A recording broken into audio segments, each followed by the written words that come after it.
Salam əziz izləyicilər, hər birinizi 6-cı sinif iş dəftəri videosunda xoş gördük. Kanalımızın böyüməsi üçün kanalımıza abunə olun. Paylaşın, bəyənin, yəni. Vaxt itirmədən suallarımıza keçək və yenə deyirəm, bizi izləyin ki, bizim kanalımız böyüsün və daha çox videolarla qarşınıza çıxa bilək. Hans kiminlə dostluq edirdi? Yəni bu bizdə mətndə hansı suallara cavab yoxdur. Hans dostluq edir, Hugh-la dostluq edirdi. Bu var.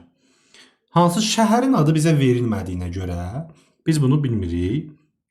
İlin hansı fəsillərində, yəni yaz, yayda daha rahat yaşırdı, qışda rahat yaşaya bilmirdi. Bu var. Hugh-un oğlunun yaşını demir bizə. Bağçasında güllər əkirdi. Lalələrdir. Nəsə güllərin adı olmalıdır. İndi yadımdan çıxmış ola bilər. Hans nə üçün tək yaşayırdı? Bunun səbəbi bizə verilməyib. Mətndə hadisələr bu məkanda baş vermir. Deməli, mətndə hadisələr bağçada baş verir, gülləri dərəndə. Evdə baş verir, Hugh-un evində. Bazarda baş verir, bataqlıqda Hans batır, amma tarlada baş vermir. Mətndə belə obraz iştirak etmir. Deməli, bizim bağbanımız var. Hans. Dərmançımız Hugh. Həkimimiz Hugh-a baxır, Hansa baxır, hakim yoxdur. Deyir ki, mətni istifadə etməkdə Hugh qış aylarında Hansın yanına getmək istəyir, çünki çiçək yox idi. Bağçasında, çünki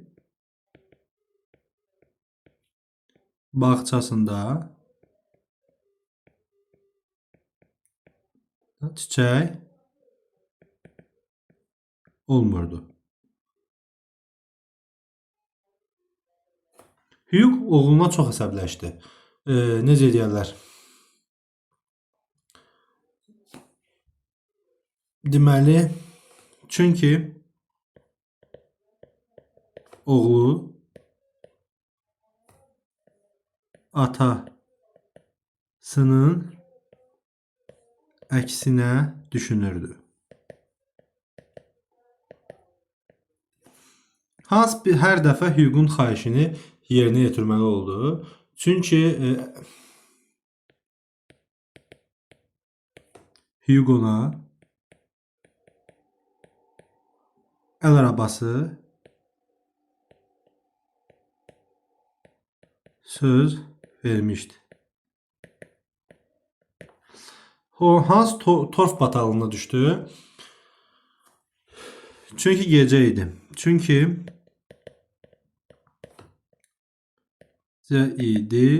Yolu seçə bilmirdi.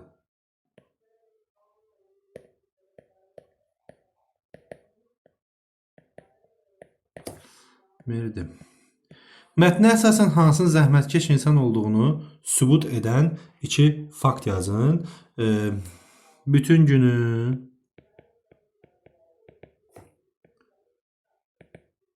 bağçasında çalışırdı. Mətndə var bunlar uşaqlar.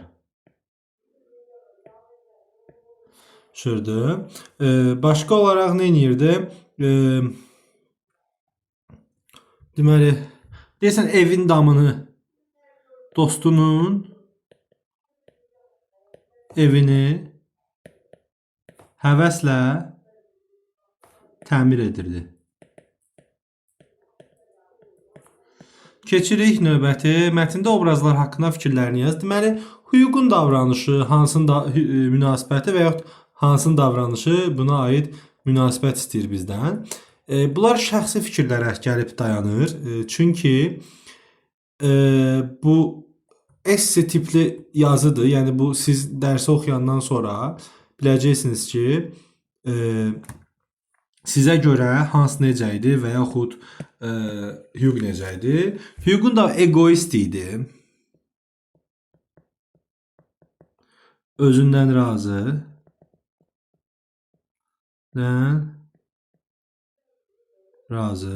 Münasibətim elə insan olmaq lazım deyil.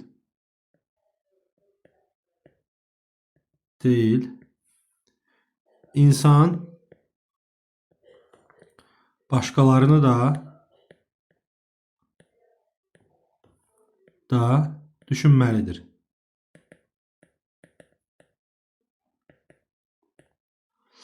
Dostum olsaydı onu ətrafımdan uzaqlaşdırardım.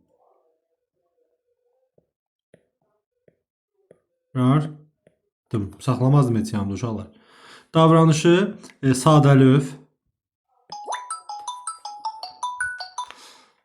Deməli, sadəlöv,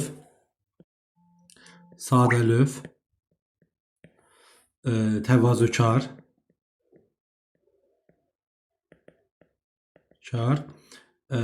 necə deyərlər, başqa nə idi? İşini sevən.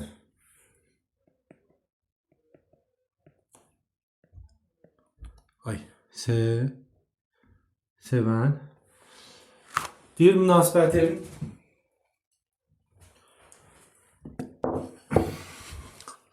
nə qədər dostunu istəsən də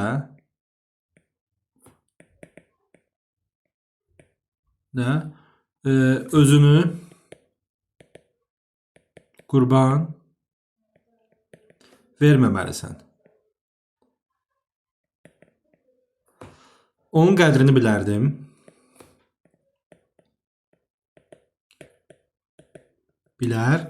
Mən də onun qarşılığını verib sözün əsl mənasında sadiq dost olardım. Mətndəki kimi. Yox, fərqlisin. Dost olardım. Hansısa məktub yaz və ona öz məsləhətlərini ver. Uşaqlar, bu məktubu mən yazmayacağım. Bu məktub sizin... Belə olmamalıdır. Hansısa məktubu mən yazmayacağım. Öz fikirlərinizi siz onu özünüz yazmalısınız. Mən onun qarşısını, necə deyərlər, sizin şəxsi fikirlərinizin qarşısını ala bilmərəm. Keçirik növbəti 3-cü dərsə.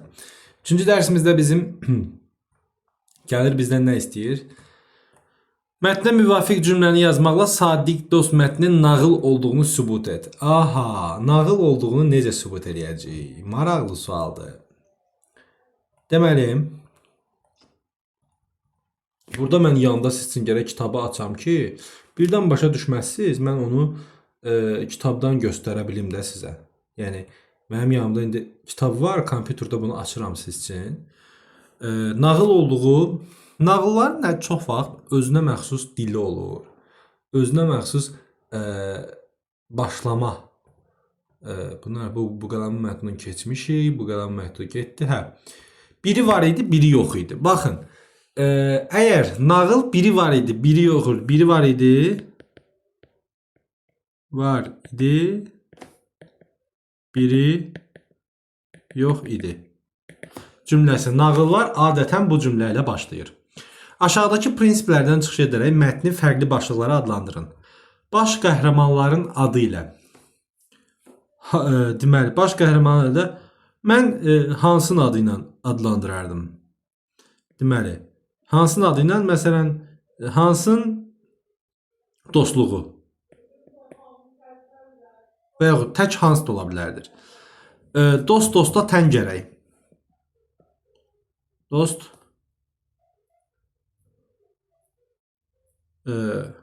dosta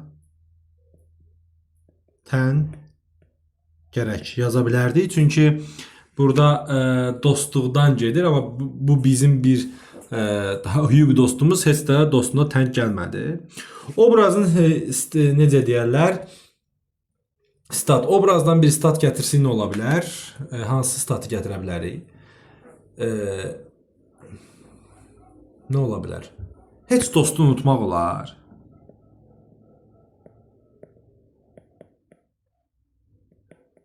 Unutmaq olar.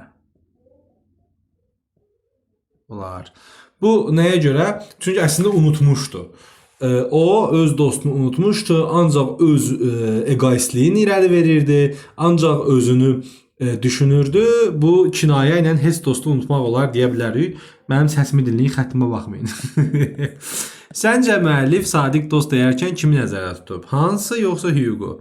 Deməli, hansı? Çünki hər vəziyyətində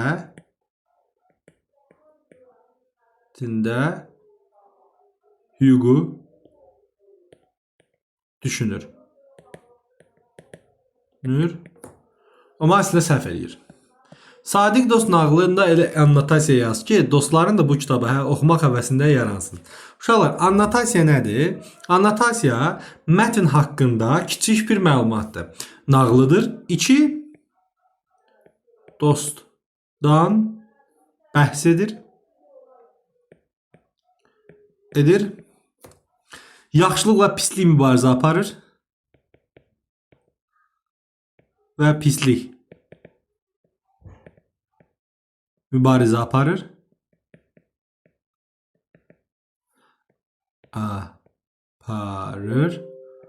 Dostluğun təməl prinsiplərindən bəhs edir.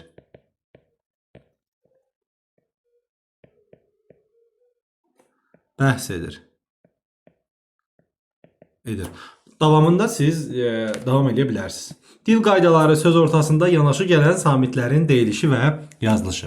Gəlin bizdə bura crossword var. Crosswordda bizdə mənim ən sevdiyim tapşırıqlardan biri crossworddur. Çox maraqlı olur.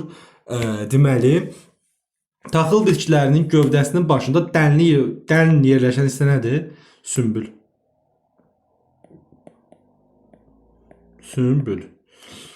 Həftənin 6-cı günü şənbə. Siz qaydanı keçmişsiniz ki, orada n-dan sonra bu gələndə o m kimi tələffüz olunur. Sünbül sözündə də m kimi tələffüzdə m kimi tələffüz olunur. Yerüstü reysli şəhər, elektrik nəqliyyat növü tramvay.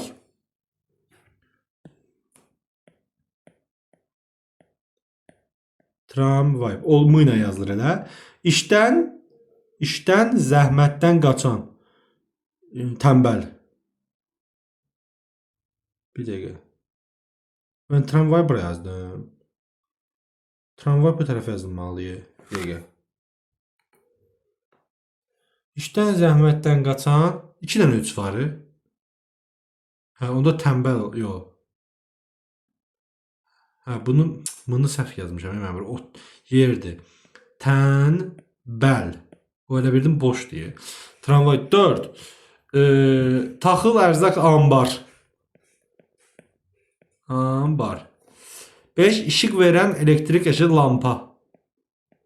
Lampa ilə m ilə yazılır, m ilə deyilir. M kimi tələffüz olun, n ilə yazılan sözlər. Dedik bunu uşaqlar. Biri oldu sünbül. Biri oldu tənbəl. Biri oldu anbar. Biri oldu tramvay, o heç olmadı, tənbəl, şənbə. Bunlar n ilə yazılır, m kimi tələffüz olunur. Növbəti B tapşırığına keçirik. Nöqtələrin yerinə y və yaxud y yazaraq sözləri tamamla. Nəql sözündə varsa, sözün kökü varsa nəqliyyatdır. Haşiyə bir dənə y-dir. Kəşfiyyat 2 dənə y-dir. Niyyət 2 dənə y-dir. Ədəbiyyat 2 dənə y-dir. Müəyyən 2 dənə y-dir. Heyət 1 dənə y-dir. Sürəyya 2 dənə y-dir. Deməli, qoşa y ilə yazılır, bir y tələffüz olur. Bu olur nəqliyyat. Sözdə şəkilçidirsə kəşfiyyat. Sonra ədəbiyyat.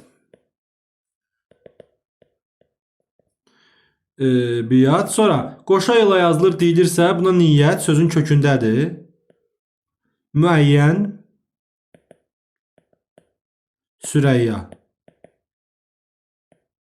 Burada haşiyə, bir dənə də heyət. Heyət növbəti izahda görüşərik. Ümumiləşdir təkrar gəlir. Hələlik.